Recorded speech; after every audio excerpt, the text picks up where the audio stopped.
Next, we have egg donor selection, and moderator is Dr. Kelly Beck from California Fertility Partners.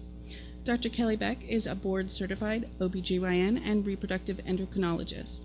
She graduated with honors from Johns Hopkins University and earned her medical degree in New York City and completed her residency there. Having experienced infertility herself, she knows how scary and frustrating it can be. Dr. Beck is a fellow of the American College of Obstetrics and Gynecology and is a leading fertility specialist.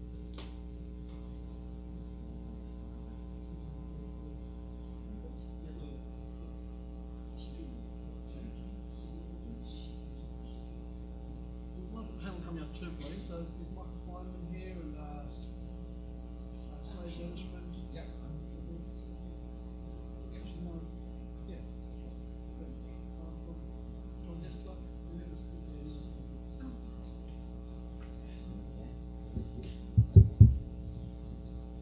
Great. So our panelists today are Dr. Michael Fineman from HRC Fertility, Dr. Syed Donishman, who's at the end from San Diego Fertility Center, and Dr. John Hesla from Oregon Reproductive. So I think we have a lot to cover, and I know we're running late, so I'm just going to jump right into the questions, if that's okay. So for the panelists, for a heterosexual couple doing surrogacy with their own eggs, what are red flags that would indicate an egg donor may be required? For example, how many unsuccessful tries, or what are your parameters for when you advise a couple to consider moving on to egg donation? Dr. Donishman? So one of the things that we do is something called ovarian reserve testing, which is a fairly good indicator as to the quality of the eggs in the ovaries. That includes the cycle day 3 FSH estradiol levels, anti-Müllerian hormone, which will tell us about the egg count. It's sort of a surrogate marker for egg count. The FSH is done usually 1 or 2 days after the menses.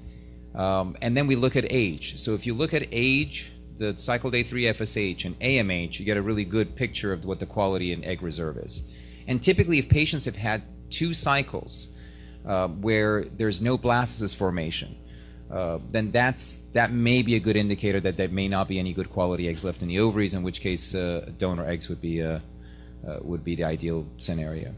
Dr. Hesla, do you have anything to add? Yeah, I think it also is influenced by the clinic where you're being treated, because clinics do have different pregnancy rates. And I know I see a lot of patients who come from other countries who've had lack of success despite multiple cycles, and they've had normal embryos and been able to have a child through our clinic. So it really is an individual process. But unfortunately, very few women get pregnant and have a baby with their own eggs if they're over 44. So age is certainly important as well. Dr. Fineman? Well, I agree with all the above, although, I mean, people like to hear it, but for women over 40, if their FSH is over 10 or AMH under 1, it's probably a quixotic effort. And what it plays to is also it can be difficult to get a surrogate mother if the chance for pregnancy is low. And surrogate mothers, as everyone who's expressed to you here today, are not in it for the money, they're in it for the experience. They want to have the baby for you. So what I would advise people, as my colleagues said, if they've had repeated failures overseas, it might be worth, a go here. If you can get a PGD normal embryo into the freezer, it certainly makes the situation far more attractive to the potential surrogate mother. And so those are parameters to consider. So sometimes a go at it is helpful to make that psychological, emotional bridge to egg donation. And I would encourage those people to be committed in their mind to egg donation. So if they make a big investment into finding a surrogate, it's not wasted down the road if they're not willing to do egg donation. Right. And sometimes when intended parents accept an offer, so this is going into surrogacy, when they accept an offer from a family friend or a family relative to donate their eggs, while this is generous, it can sometimes create meaningful genetic connection. What are the characteristics of a potential donor that need to be considered for those who want to maximize their success? So I guess you can discuss this. Dr. Fineman, I'll have you start. Well, I don't know about my good friend Saeed, but I'm actually old enough to have been doing egg donation before there were anonymous egg donors. So I think they had stagecoaches when back then. Yeah, right. So we had a program in New York that was doing this, and sisters and friends and relatives would be donors. We actually had anonymous donors back then, but still they were far and few between, and so this was a common approach. And I think that the best thing I can say is you should treat the donor like she's a stranger. So all the things you would do for the anonymous donor, the psych screening, the ovarian reserve testing, all of that should be the same. The only difference is you certainly could be more willing to work with a somewhat older egg donor, maybe even with not as great ovarian reserve, if she's your friend and sister or niece, because it's a whole different situation. The investment in the upfront investment is not as much, and a few eggs out of a sister or a friend may be far more worthwhile than more eggs from an anonymous donor. And I will tell you that through the years, with quote older donors who were known, we did really well. And I even had, believe it or not, a 43-year-old woman who conceived with her 41-year-old sister's eggs. So obviously she had good ovarian reserve. She was an outlier. But I'd be the only thing I'd say, I'd probably be more lenient on those issues, the egg expectations in a known donor. Dr. Hassler? Well, we certainly know that the rate of chromosomal abnormalities in embryos increases with age, and that's true even for a fertile woman who's in her late 30s or 40s. So oftentimes, people who are planning on having children through a known donor, particularly when a surrogate's going to carry the pregnancy, we would recommend genetic screening on the embryos and freezing the embryos so that before that high payment goes to the surrogate and the surrogacy agency, we know we have some normal embryos that we can use. As an example, there was a couple I helped last year from Singapore, a male couple, and one of them had a sister who lives in Taiwan who was volunteered to be their egg donor. The sister was 39. They came to Portland, we did the IVF procedure. There was one genetically normal embryo, but the surrogate is now about 20 weeks pregnant and doing well. Dr. Donishmand? I agree. I think not all that much to add, but the goal is communication and setting realistic expectations. So if you have someone who is, as John said, 39 years of age, and the patient asks you, well, how many embryos do you think I'll be able to potentially have from my 39-year-old friend or family member? Typically, it's going to be one. Above the age of 35, you may be looking at just having 1 to 2 blastocysts that are chromosomally normal. So doing the PGS and having that communication, having that discussion with the intended parents, and I think setting real expectations is what I like to do in my discussions. Right. So what do you consider to be the ideal age range for an egg donor? So as we know, the number one indicator of success is the age of the egg. And so when you're considering choosing an egg donor and you're looking at the different age bands, what do you think IP should be aware of when they're choosing an egg donor in terms of the characteristics, specifically their age? Dr. Hassler? Well, most egg donors that are offered through clinics or through agencies will be in their 20s, although women in their early 30s can also do well through egg donation. Dr. Donishmand? I think typically 21 to 29 years of age is sort of that sweet spot where the egg quality is very good. But I do think that intended parents who choose known egg donors, or I should say these are proven egg donors who've been through the process before, should ask their physician to follow up on that potential donation history. Because as physicians, we don't have a HIPAA restriction in speaking to each other about patients. I can call John up and text him and say, John, in this particular donor, how many blastocysts of good quality did you achieve? And because they have a great clinic, I know that that particular donor is able to generate maximally that many blastocysts. So I think speaking to one another and guiding intended parents based on previous donation history is something that is often not done, and I think we should do more of. Dr. Fineman? Again, coming from a time when it was not as easy to find donors, I'm probably a little more lenient. Although the agencies, as my colleague said, pretty much have donors in the age range that Dr. Donishmand said. But a woman over 29 isn't necessarily dead. So if she has good ovarian reserve, as he said, if she's done it, in the recent past, these are leniencies I would certainly give. And I've worked with older donors for a long time that did well if you picked the right donors. And this was even pre-PGD days. So The 41-year-old woman was pre-PGD. So, but everything they're saying is true. I think I think we got a little too restrictive. On the other end, I also support the ASRM guidelines that work with women over 21. Put that there are a few people that take women under 21, and while it's legal, I question its ethical nature, because the few times I bit the apple and went with the temptation of doing it, they were very difficult to work with, and I felt they just weren't mature enough to really give informed consent. So I strictly adhere to the age 21 more than I adhere to the age 29. So it sounds tempting to get a 19-year-old donor, but they're very difficult, and I'm not sure how ready they are to do it. I know one question that a lot of times patients like to know is whether or not you think it's important to choose a first-time donor or a proven donor, because they want to know whether or not having that track record makes a difference. Dr. Donishman? Over 80% of our donors are first-time donors, and our pregnancy rates have been excellent. But I do think for couples who've been through a journey before that has not been successful, because of all the expense and the emotional and the physical difficulties, I do think that particular cycle should be with a proven egg donor.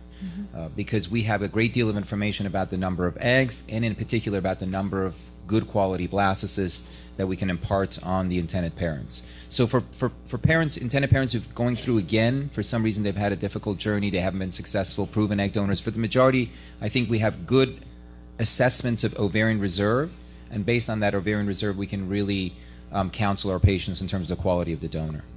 Dr. Hessler?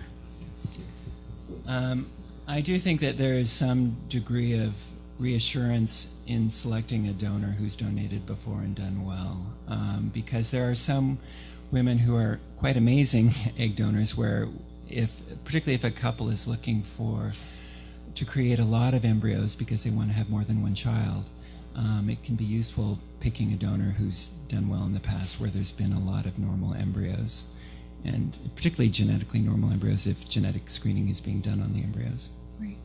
Dr. Fineman? Well, it sounds good on paper, no offense, but I have sent quote proven donors packing home with canceled cycles, and that can happen too. If everybody, it's like that Bond, the Bond commercials. Previous performance doesn't guarantee future. Yeah, that's absolutely true. So I mean, what they're saying is all reasonable. I wouldn't argue with it, but I think there's a little too much emphasis sometimes placed on the so-called proven donor, and if everybody has to be a second-time donor, well, guess what? I guess only Saeed and I will be the ones doing the first timers. Call us after the first cycle. We'll tell you how to do it. Okay. So, are there psychological characteristics that you think need to be taken into account, whether using an anonymous versus a known egg donor? Dr. Hessler? For the donor or for the intended For the intended parents? parents. Well, I think that there certainly has been a shift in the past 10 to 15 years towards openness, and I think it can be actually quite helpful for the intended parents, depending upon their circumstances, and potentially for the egg donor. And for the child, the resulting child. So we're now coordinating a lot of donations that are open. Dr. Fineman? Well, I mean, I guess this takes us. I mean, some people are just so uncomfortable with the openness of it. I'm not sure they're right or wrong. I think sometimes they're a little too closed, but they obviously have to be specially oriented to potentially sit at the Thanksgiving table with the genetic mother of the baby. I tell that to all of my couples. You'd be happy sitting at Christmas dinner with that person, and if they're not, then they can't. Dr. Donishman? I think there are certain instances where psychological screening of the intended parents is even more important, and I think one area is the area of known egg donation. Another area is sometimes for older intended parents. So I do think that's a very good idea. And of course, there needs to be legal documents drawn also for known egg donation, so that both parties have an understanding of what the limitations of that known egg donation are. So that protects the egg donor, protects the intended parents as well. Right. Yeah, I always get known where it's family and friends that have the IPs screened as well. I totally agree. Right. What is the process of donor screening that IVF professionals perform prior to moving forward, and how long does that typically take, Dr. Donishmand? Donor screening. Donor screening. So typically when donors come in, we do their ovarian reserve testing. We do an ultrasound taking a look at the number of antral follicles. We do a genetic screen on them, typically looking at the genetic recessive mutations that they carry. We have an independent psychologist that does psychological screening on them. And then we have a set of blood tests, including the FDA examinations for infectious disease. We get a thyroid test, a complete blood count. And then the other part of it is sort of a general gestalt of how the donor is and whether we think that she is a suitable donor for egg donation. Because I think your team as a whole has a really good understanding, a good gauge of the emotional status of the egg donor, the suitability of particular egg donors that goes even beyond psychological screening. Typically, we get the results back within about a week. The donor then is medically cleared. And then we go to the next stage of the process. Dr. Fineman? Yeah, of course, it's pretty similar. The one little nuance that's changed is that we used to need to get the ladies in off pills on the first 3 days of the period, as you said. And sometimes it's nice to get that ovarian reserve testing first before you make a higher investment in all the stuff that he said. And that was a little tricky because, the logistics of it. So a real boon to helping that is the AMH level, because it can be done on any day of the cycle. It's probably slightly affected by pills, but not as much as FSH. So if you can get an AMH on somebody first and then bring in with the screening, that's kind of a nice test, that nice nuance we have. And actually there are a couple of agencies now that have AMH and even pre-antral follicle counts on so-called pre-screen donors. I think you do a lot of pre-screening too. So if you those are nice touches if you find out from the agencies or the clinic that they have their own donors to get a pre-screened donor before they go through all that diminishes, because that's about $1,800 worth of stuff there. Just the real cost, not marked up for visits and things. So between the drug screening, the FDA, and all that, genetic screening. So if you can get an ovarian reserve testing done first, it's great. Dr. Hessler? Of course, one of the very first things that the egg donor does is complete a detailed medical questionnaire where we ask about the health of the family members, looking for diseases that might run in the family. And that's an important early screen, because if you see that the donor has significant diseases that occur at an early age, the donor may not be acceptable. Or if you're searching for an egg donor and you know that you have heart disease in your family and the egg donor also has heart disease in her family, that might be an added risk for your future child. Going back to what you had brought up, Dr. Fineman, so what would be your cutoff for an AMH that you would think is unacceptable? Below 2. Some people are comfortable with the high ones. Remember, we didn't have AMH a little while ago, so all of a sudden you can't work with a donor who's got an AMH of 10. I find that a little amusing, but we're pretty cautious of not hyperstimulating donors. So I'm comfortable with the higher levels, but some people aren't. But I'd say certainly as a bottom level too. So. Dr. Hessler? Well, we look at different factors, including the number of follicles visible on ultrasound, so we'll accept donors with AMHs over 1.5. Dr. 2 is the cutoff for us. Yeah. Have donors who are sourced from donor agencies already been screened by IVF professionals? Dr. Donishmand. Do we accept donors who have been already screened? Sorry, I'm trying to... Sorry. So donors who are coming from the donor agencies, you've pre-screened them prior to bringing the donors in. Is that correct? Or do you meet them for the first time? We typically actually meet them for the first time. As Dr. Fineman alluded to, I think having an AMH or an antral follicle count would be really helpful. Now, what we do is when the donor comes into our office, we actually do an antral follicle count first before we draw any blood, anything like that. So if the count is low, we have a discussion about whether to move forward with any other testing.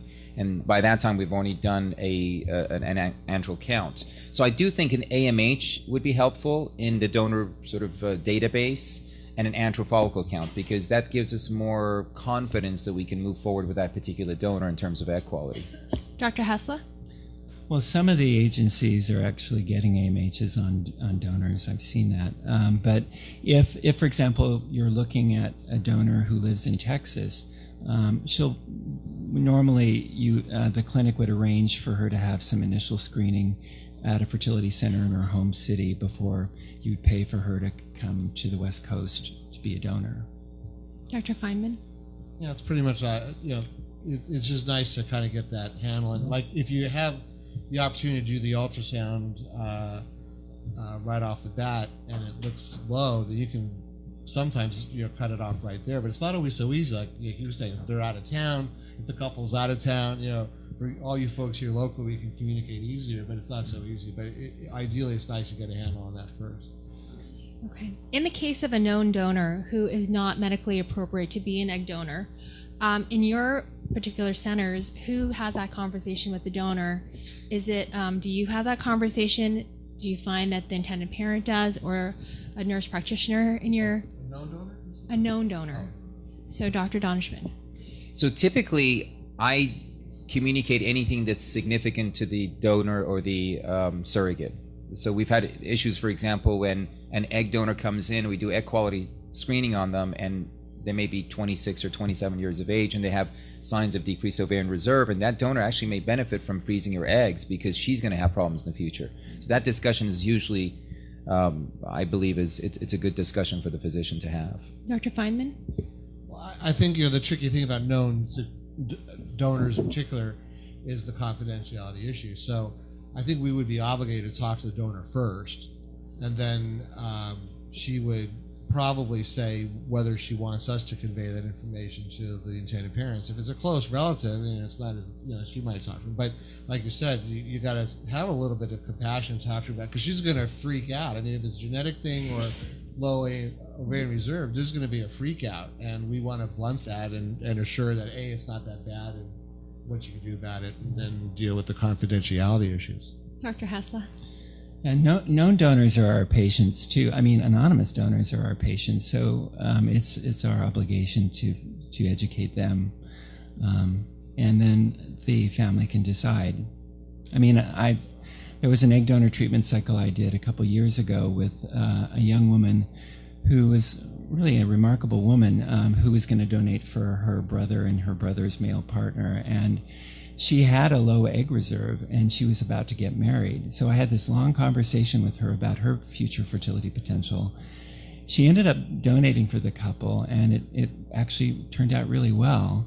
Didn't make a lot of eggs, but they had a baby and they have 1 or 2 frozen embryos. But I think all of us here on the panel would view a known donor as our patient. Some IVF groups offer money-back guarantee programs where their pre-screened egg donors are used. How do these programs work? How much extra do they cost? And do you believe that these are worthwhile? Dr. Hessler. Well, I think that they can be worthwhile. I think that the guarantee programs provide reassurance to people, and they help quantify the maximum amount of money that they might be spending through a treatment process. Dr. Fineman? Well, way back when I was a professor in New York, an Italian guy came in and said, Doc, I'll spend any amount of money, just tell me I'm going to get a baby. And it was always resonating with me. So then in the early 90s, I was with Dr. Scher at Pacific Fertility Center. We actually started one of the first refund programs. We got skewered. I mean, we were skewered by the press. We were skewered by the American Medical Association. It was quite fascinating. But it did stick, and I think there's a lot of merit to it. We don't do a lot of them, surprisingly. We have them, and I'm happy to, I think it is a good hedge for people to feel like this is the money that they're going to spend to get a baby, and if not, they get their money back. And then with some of the financing companies are out there, you have a really good opportunity to finance it, pay it out, and if you don't have the baby, God forbid, you get rid of the loan and you're done. Dr. Donishman? I think it's a way to mitigate financial risk, but I think the goal is, like Dr. Fineman said, to have a baby. So that if the journey is not successful, by giving the fees back to the patient or the couple, that allows them to be able to go through another cycle, potentially choose another donor, choose another surrogate. What we have to do is do a determination as to why it didn't work. Was it the issue with the uterus? Was it an issue with the egg donor, potentially sperm DNA abnormalities? I think once we make that determination, then these kinds of programs will allow the intended parents to go through again, to reach their goal of parenthood. The goal is that they're not interested in getting a refund. They're interested in having a baby, but it allows them to go through the cycle again. Well, and most of those packages have multiple cycles in them, Yeah. so you're there for a while. I mean, it's a lot of IVF for the money, and as you said, by the end, if there's no baby, there's really something wrong, right? Very rare that we get the money back. That's the good news. So. Okay, so we have to wrap it up, but I think this is a question that is really relevant and patients are very interested in, and it's something that you had spoken about earlier, Dr. Donishman. So when you're using an egg donor, do you believe that even when you're using an egg donor, you should consider PGS screening? Right. So here's what I would ask the panel right here. In the last, and we've been practicing for a while, maybe Dr. Fineman for 50 years, but the question Much is... more than that. Since the Teddy Roosevelt era. But the question is, in the last 18 to 20 years that I've been doing egg donor IVF cycles, how many times have I had a baby born with a chromosomal abnormality? And the question is once. So, and then with my partner who's been in practice for about 29 years, he's had one case as well. So with any particular procedure, you look at the benefits versus the risks. You know, if you're doing the procedure, are you improving live birth rate? So my question is there a randomized clinical trial right now that shows that doing PGS on egg donor cycles shows a significant benefit in live birth rates, decrease in miscarriage rates, and just an improvement in the quality of the babies and the health of the babies that are born? Dr. Hessler? Well, we offer it as an option to patients going through egg donation cycles. In our program, actually, most people are choosing to have their embryos biopsied.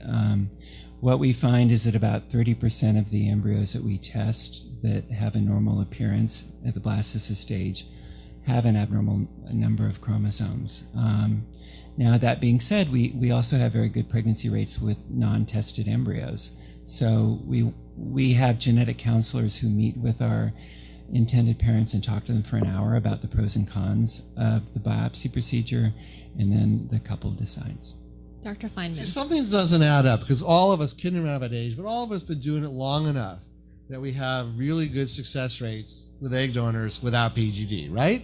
Like all of a sudden it's like, oh, PGD, we were not doing it 5 years ago. So it's something doesn't add up because all of what you're saying is true, and so we do perfectly good success rates. We have very low abnormality rates, and yet we weren't doing PGD. So something doesn't add up. All of us get that 30 to 40% abnormality rate, yet if we're not testing them, we get them pregnant. So the bottom line is that the patients are driving this. I think it's fair to say that the three of us are not encouraging this. We either offer it, or I probably even trying to discourage a little more, and yet the couples demand it. I can't talk them out of it. And there's a lot of misunderstandings that we have to go through. It's only looking for Down syndrome and similar problems, and it's not going to get you a healthy baby. That's what they always say, I want a healthy baby. Well, we want you to have a healthy baby too, but you're probably more likely to have another problem with the baby than Down syndrome, and we're not screaming for it. I think industry drives it too. There's a reason why Illumina is a $100 billion company. And they would prefer that PGS be performed on every embryo, irrespective of whether the egg donor is 21 or 41. Great. Thank you, everyone. Thank you, Dr. Donishman, Dr. Hessler, and Dr. Fineman. Good to see you.